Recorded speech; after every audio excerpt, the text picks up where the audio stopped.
Hi, my name is Danica, and today I want to talk about some of Jen Wilde's books. I just finished Going Off Script, which is her third queer YA book, and I previously read her other two books, and all of them I think I gave 5 stars. So I really want to talk about them because I think they're just the perfect queer, escapist, fluffy fun reads. Going Off Script is about an 18-year-old who goes to LA from her small town. She got an internship at her favorite TV show called Silver Falls, which is a very CW-ish werewolf show with a big fandom. But it turns out that her boss is a jerk, and she writes a script to try to show him that she's worth listening to, and instead he takes her script, takes credit for it, and then straightwashes the gay character that she wrote. This is super fast-paced and fluffy and fun. It's got so many geeky references, and it's such a celebration of fandom, especially queer fandom. So not only are there lots of queer characters in this, the love interest is Indian American and her name is Shrupti. Another one of the side characters is a black queer woman named Alyssa, and a lot of the side characters from her other books are also in this one, which is fun. There's also anxiety representation with the main character, and she talks about the medication she uses. It's a little bit of a really fluffy revenge fantasy, I would say. After the showrunner does these horrible things, her and some of the actors and some of her friends really band together to fight against it, using the power of the fandom too. It's super fast-paced. I blew through about 90% of this in a day, and I would have finished it in one day if I had had the time. I actually finished this walking home from the bus stop because I couldn't put it down. And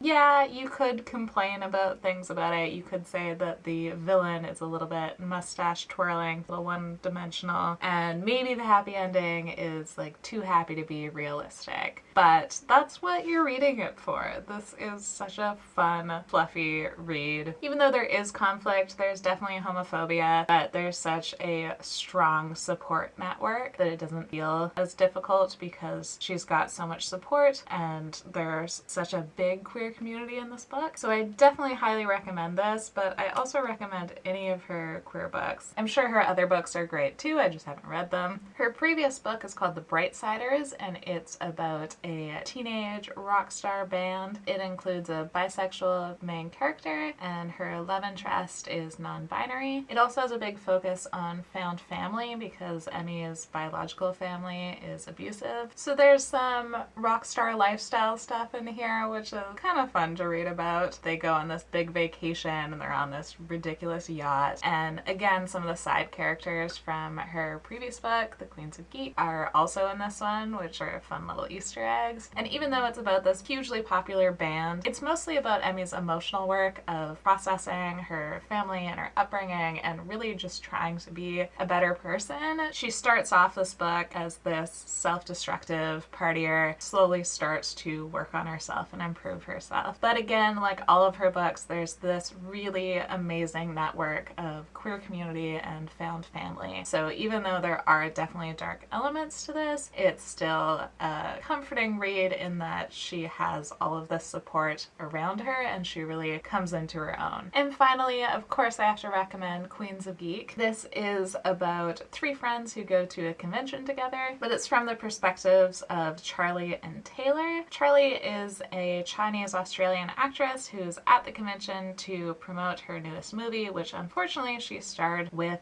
her ex-boyfriend. Charlie is bisexual, so she's kind of having to deal with being in his shadow and dealing with him through the whole convention. Taylor's the other perspective, and she has Asperger's and anxiety, so she's kind of dealing with the overwhelming nature of being at a convention that's packed with people and tons of excitement and new things. There's also fat representation with the character of Taylor. There's actually a really cute straight romance with Taylor's character, which usually in a queer book, if there's a straight romance as one of the plots, I'm not going to care, but I actually was really invested in this one. Just like Going Off Script, this is a real celebration of fandom, and there's so many geeky references. Taylor's posting on Tumblr the whole time she's at the convention. Then there's an amazing romance between Charlie and another YouTuber of color. So cute. Actually, the YouTuber who goes on to be an actress is Alyssa, who is one of the major side characters in Going Off Script. I read this book in one day. I was laughing out loud so many times while I was reading reading it. And again, it's just such a great, heartwarming read. So if you haven't picked up Jen Wilde's books, I highly recommend them, especially if you're looking for sapphic YA, queer YA that is happy and uplifting and something that you can really get engrossed in. Obviously, I love books and reading. It seems really silly to even say that, but it's actually fairly rare for me to get a book that I am just so completely absorbed in, and I'm really glad that I found an author that will dependably do that for me. And it's really nice to be able to just dive into a book and be completely absorbed in it, especially when I know that by the time I finish it, I'm gonna feel good. So let me know in the comments if you've read any of Jen Wilde's books or any other similar happy, fluffy, queer YA or adult queer books. I mean, I think it's even rarer to find adult queer books that are just completely heartwarming, and sometimes you need that. I'm looking forward to making more videos over the summer, and if you want to see even more of me, you should check out my Patreon, which I will link in the description. I just did like a 20-minute long video about my experiences during practicum that's just on Patreon, and I do monthly book giveaways through there, so definitely check it out if you're interested, and thank you for watching.